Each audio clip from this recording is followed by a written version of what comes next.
गुरु प्यारी साध संगत जी, आप सभी को प्यार भरी राधा स्वामी जी। अगर आप हमारे चैनल रूहानी साखियों पर नए हैं तो आप सब्सक्राइब करना तथा लाइक करना ना भूलें जी। आज आपको जो साखी सुनाने जा रहे हैं वो साखी राजा पीपा और गुरु रविदास जी की है।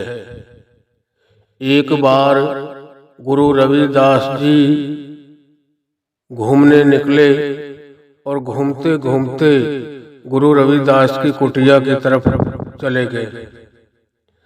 जब गुरु रविदास की कुटिया पर गए तो गुरु रविदास खाले रंग रहे थे जूतियां बनाने के लिए।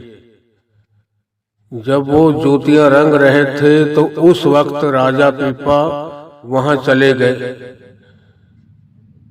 जब वहां गए तो गुरु रविदास की जब निगाह पड़ी, उन्होंने राजा पीपा को देखा तो वो अपनी मेहर में आ गए। अपनी मेहर में आकर और खाले रंगते रंगते उन्होंने जो खालों के ऊपर लाल लाल रंग का पानी था, उन्होंने ऐसे ही अपना ओक बनाया और ओक में भर के पानी कहने लगे, लो राजा जी अमृत पियो। अब खालों के ऊपर से जो पानी लिया था लाल रंग का, उससे वो राजा पीपा बड़ी घृणा कर रहे थे कि मरे हुए ढोरों की खाल है, उन्हें पशुओं की खाल है, और उन्हीं को रंगते रंगते उन्हीं खाल के ऊपर से पानी का ओक भरा है और मेरे को कह रहे हैं, लो राजा जी अमृत पियो। ये तो बहुत गंदा पानी है और इसको ये अमृत बोल रहे हैं। अब उस तरफ राजा पीपा ने सोचा कि अगर महात्मा का, इस गुरु का कहना नहीं मानता हूं तो ये गुस्से हो जाएंगे या मेरे को कोई श्राप ना दे दे। अब उनका कहना मानते हुए और राजा पीपा ने ऐसे ओक बनाकर और वो पानी पीने लगे, मगर एक टपका भी अंदर नहीं जाने दिया। ऐसे मुंह लगाकर ओक बनाया और दोनों तरफ ऐसे पानी को बहा दिया। उन्होंने ऐसे जैसे डाला उसको पिलाने के लिए, तो राजा पीपा ने वो पानी नहीं पिया। अब जो उसने ओक बनाई थी पानी पीने के लिए, उस अमृत को पीने के लिए, तो वो पानी दोनों साइडों में बाजुओं की तरफ बह गया और उसका जो कुर्ता पहना हुआ था उस कुर्ते में एक गहरा गुलाबी रंग चढ़ गया, लाल रंग। अब उसने जब वो कुर्ते की तरफ देखा तो बड़ा गहरा रंग चढ़ा हुआ था, तो सोचने लगा, हो मैंने तो इस कुर्ते को भी खराब कर दिया। तो उस वक्त वो किसी धोबी के पास गया, कहने लगा इस कुर्ते को धुलवाऊं, अगर ज्यादा टाइम हो गया तो ये ऐसे रंग पक जाएंगे, उतरेंगे नहीं कभी। वो जब तक धोबी के पास पहुंचा, गर्मियों के दिन थे, वो कुर्ता पूरी तरह से सूख चुका था और वो जो रंग था ना खालों वाला, जो गुरु रविदास ने राजा पीपा को बोला था कि लो राजा जी अमृत पियो, वो इतना गहरा रंग था उसमें, वो उतरा नहीं।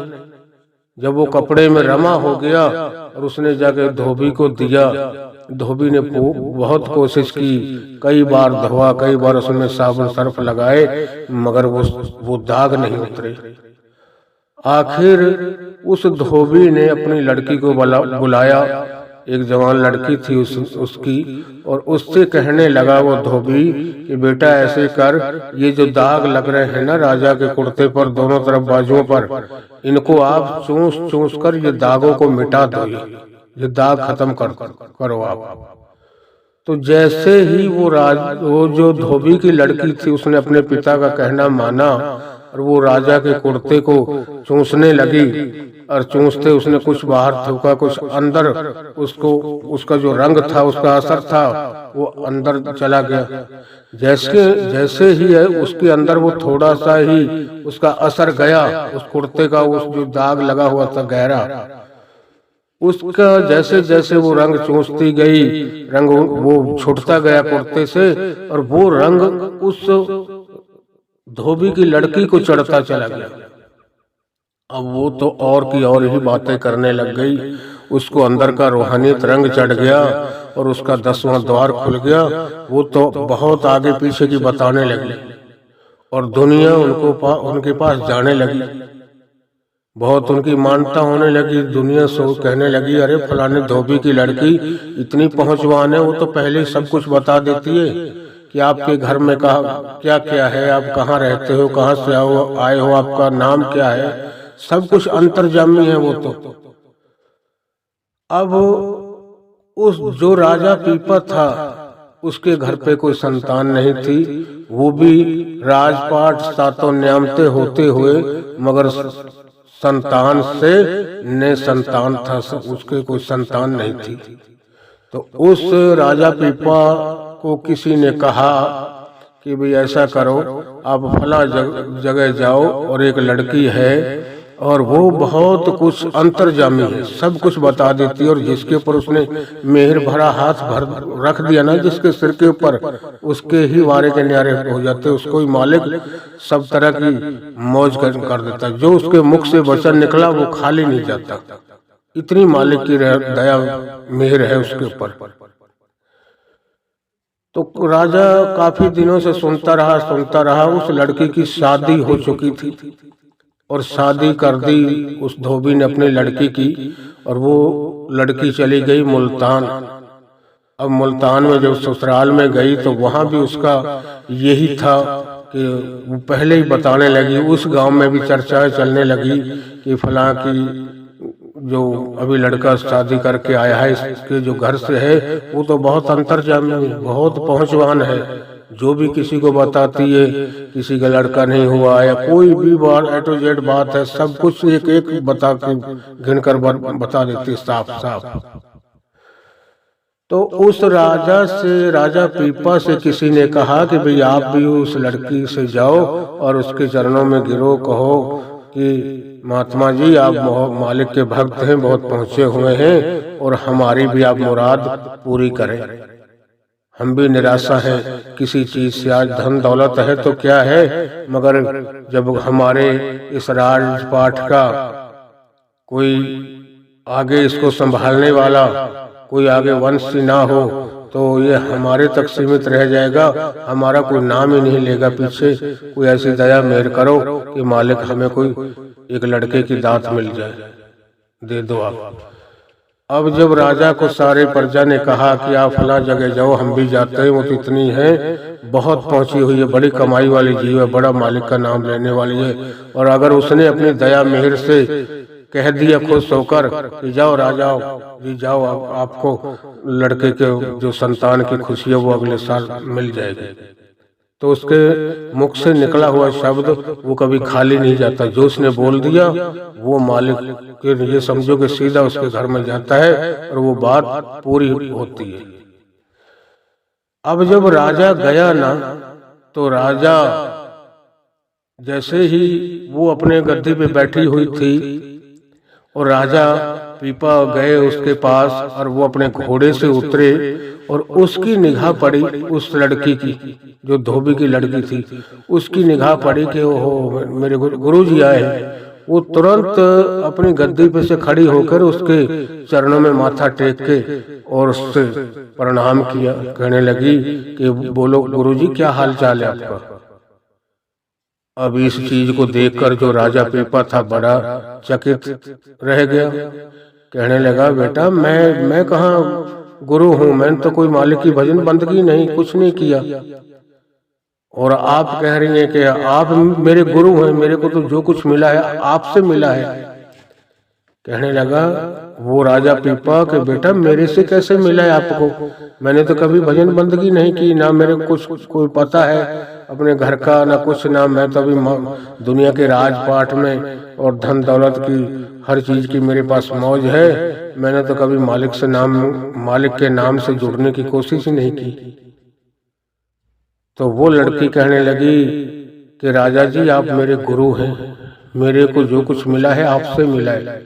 तो वो बड़े प्रेम से और प्यार से श्रद्धा भाव से उस लड़की से पूछने लगे कि बेटा बताओ आप कि मैं आपका गुरु कैसे हूँ, आपको मेरे से इतनी शक्ति कैसे मिली।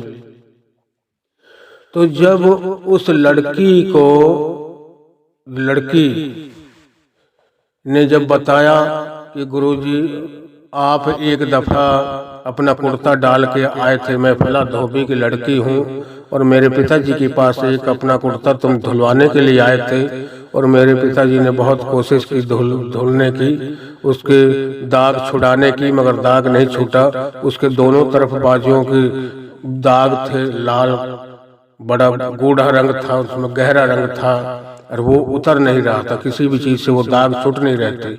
तो मेरे पिता ने कहा कि बेटा ऐसा करो, इसको मुंह में चूसते रहो और ये राजा का कुर्ता है, आप इसको साफ कर दो, चूस कर ये जो दाग लगे हुए हैं इन दागों को आप साफ कर दो। तो मैंने अपने पिता की बात मानी। जब वो आपका कुर्ता को मैं साफ करने लगी, वो जो लाल रंग के दाग लगे हुए थे बहुत गहरे, जैसे जैसे मैं छुड़ाती रही वो मेरे अंदर कोई रस जाता रहा, कोई घूंट और कोई बाहर डालती रही। मैं जैसे जैसे मेरे अंदर मैंने वो दाग छुड़ाए, अंदर वो पानी मेरे गया, ऐसे ऐसे मेरे अंदर वो रूहानियत दौलत, वो अंदर का जो पर्दा है मेरा खुलना शुरू हो गया। उसी दिन के आपके ही कुर्ते में से मेरे को इतनी ताकत, इतना सब कुछ मिला है, आप मेरे गुरु हैं। तो उस वक्त राजा पीपा को मन में एक चोट लगी, बहुत गहरा दुख हुआ।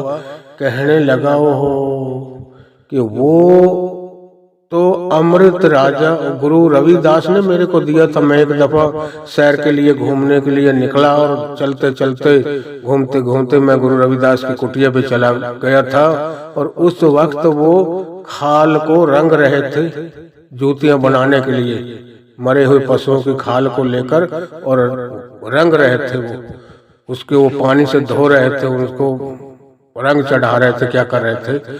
और वो खाल को रंगते रंगते उन्होंने वो जो पानी था उसके ऊपर खाल के लाल रंग का गहरा, वो ही उसने जब मेरी तरफ देखा तो वो बड़े एकदम खुश हो गए, मेहर होकर कहने लगे। उसने ऐसे वहीं से पानी को लिया, कहने लगे लो राजा जी अमृत पियो। तो उनकी तो शब्द के अंदर बहुत ताकत थी, उसने तो उसी पानी को अमृत बना दिया था, मगर मैं समझ नहीं पाया। मैंने अपने अंदर एक बूंद नहीं जाने दी और दोनों बाजुओं की तरफ उसको बहा दिया था। जो मेरे गहरे दाग लग गए थे और मैं धोबी के पास, वो जो आपका पिता है उसके पास लेके गया था साफ करवाने के लिए, उसने आपको दिए। अब वो वहां से राजा वापस चल दिया। जब वापस आया उस वक्त फिर दोबारा से वो राजा पीपा गुरु रविदास के पास गया और बड़े नतमस्तक होकर वहां उनके चरणों में माथा टेका और कहने लगा, गुरुजी आज मेरे को आप वही पानी दो जो आपने एक बार मैं पहले आया था और आप खाल रंग रहे थे। खाल रंगते रंगते आपने कहा कि लो राजा जी अमृत पियो। और मेरे को बहुत बुरा लगा, मैं आपकी बात को उल्ट नहीं सका कि महात्मा है, मालिक की भजन बंदगी करने वाले हैं, शायद मेरे को कोई ऐसा कुछ श्राप, कोई ऐसा वचन ना बोल दे जो मेरे को भुगतना पड़े उसका अंजाम। मैं आपका कहने को ना उलटता हुआ, मगर वो पानी मैंने नहीं पिया, दोनों तरफ अपने कोहनियों की तरफ मैंने बहा दिया था। और वो इतना ताकतवर था, इतनी उसमें वो तेज शक्ति थी, बहुत ही ज्यादा। उस वक्त गुरु रविदास ने उससे कहा राजा पीपा से कि जिस पानी को लेन तो आयो वो पानी बह मुल्तान गया। कि अब तो जिस पानी को लेने के लिए आया है ना वो मुल्तान के अंदर बह गया है, अब वो यहाँ नहीं रहा। क्यों कि उस लड़की की जब तक शादी होकर मुल्तान जा चुकी थी वो। तो उस वक्त गुरु रविदास ने कहा जिस पानी को लेन तो आयो वो पानी बह मुल्तान गया। कि अब वो पानी नहीं है, वो तो कोई वक्त था कि कोई मालिक की तरफ से ऐसी मौज होगी, अचानक राजा को देखा अपनी कुटिया पर और मेहर हो गए उसके पर, खुश हो गए और खुश होकर वो अमृत आपको बना के दिया था, मगर आप उसकी कीमत को जान नहीं पाए। आपने तो वो बहुत गंदा पानी समझा उसको और ऐसे ही बहा दिया। तो उस वक्त उसको उस पानी को पीने की दोबारा बड़ी तड़प लगी, बड़ी उसके मन में एक गहरा जख्म हुआ, बड़ी उसको दुख दर्द लगा। कहने लगा, गुरुजी अब फिर मेरे को वो दो। तो उस वक्त गुरु रविदास ने कहा उस राजा पीपा से कि भाई वो पानी तो अब बह गया, वो पानी कभी वापस नहीं आएगा। जो नदी में एक बार बह के निकल गया ना आगे, वो पानी सारी जिंदगी हम पछते रहे, वो कभी पानी वापस मुड़कर नहीं आएगा। जो चला गया सो चला गया। जो इंसान भी इस दुनिया में आकर चला जाता है ना, वो भी दोबारा कभी नहीं आता। हम कितनी जो कुछ जतन करें कभी नहीं आएगा वापस। तो उस वक्त तो वो उनके चरणों में पड़ गया, कहने लगा कि महात्मा जी अब मैं नहीं जाऊंगा, मेरे को तो वो पानी चाहिए। उस वक्त गुरु रविदास ने उसको कहा कि बेटा वो पानी अब कहीं दूर नहीं है, तेरे अंदर में है, मगर उस पानी को पाने के लिए मैं आपको एक युक्ति, एक तरीका सिखा देता हूँ जिसको हम नाम शब्द कहते हैं। वो तेरे को गुरु विद्या जो है वो नाम शब्द तेरे को देता हूँ और तेरा 10वां द्वार खुलेगा। वो अमृत तेरे अंदर में ही है, कहीं बाहर से नहीं मिलेगा। ये तेरे अंदर अब अहंकार है, राजमान का, राजपाट का, ये तेरे अंदर हमें ये अहंकार निकालना पड़ेगा। 5 विकार है तेरे अंदर, काम क्रोध लोभ मोह अहंकार। जब इन 5 विकारों को अब त्याग देगा, एकदम नीचे घास की तरह, जैसे हम घास के ऊपर चलते हैं, वो हमसे कुछ नहीं कहता। इसी तरीके से तुम इतना बारीक, इतना नरम अपने मन को कर लेगा कि चाहे तेरे को कोई कुछ भी बोलता जाए, तेरे अंदर राजपाट का वो राजा का मान अहंकार जब खत्म हो गया तो तेरे अंदर वो मालिक प्रकट हो जाएगा। तेरे अंदर से ही उस मालिक के दीदार हो जाएंगे, मालिक के भी, और तेरे को वो अमृत रस भी अंदर से मिल जाएगा।